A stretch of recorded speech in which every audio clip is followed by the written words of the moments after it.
না। তোমার কি কোনো সেলফ রেসপেক্ট নেই?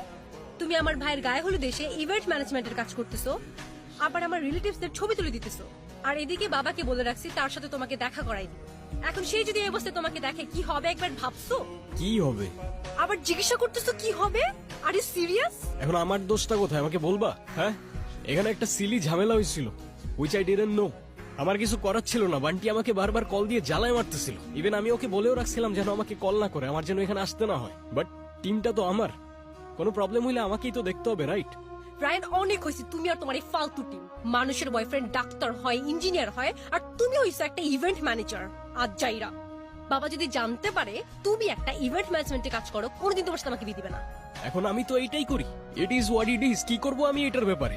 তোমার কিচ্ছু করা লাগবে না, তুমি তাকিয়ে তাকিয়ে দেখো, আর অন্য আরেকজন এসে আমাকে বিয়ে করে নিয়ে যা, তখন এসে ছবি তুলবে। এই, তোমার কি আমার এক্সপেরিয়েন্স সম্পর্কে কোনো ধারণা নেই? এই কাজ করে তুমি আমাকে হ্যাপি রাখতে পারবা? এখন তোমার এই কথাগুলোর কি উত্তর দিব আমি তো জানি না। আমি যতদূর জানি ভালো থাকতে খুব বেশি কিছু তো লাগে না। পকেটে 2 বেলার খাবার, বাসা ভাড়ার খরচটার পাশে ভালোবাসার মানুষটা থাকলেই তো এনাফ হওয়ার কথা না? এই, তোমার এসব ইনস্টাগ্রামের রিলসের ডায়লগ আমাকে শোনায় না। গত 2 বছর একই কথা বলে আসতেছে।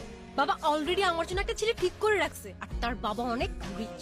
অ্যাজ সুন অ্যাজ পসিবল তুমি যদি ভালো একটা জব আর বিজনেস না করতে পারো, আমার কোনো কিছু করা থাকবে না। বাবার পছন্দ করা ছেলেকে আমি বিয়ে করে ফেলবো। আরে আমাকে একটু টাইম তো দাও না, মাত্রই তো বিজনেসটা স্টার্ট করলাম, একটু ওয়েট করো। এরপর যদি ভালো কোনো রেজাল্ট না আসে, দরকার হয় আমি প্রফেশন সুইচ করে ফেলবো, আই প্রমিস। বিজনেস? এটা কোনো বিজনেস হইলো? কয় টাকা আসে এটা থেকে বলবা?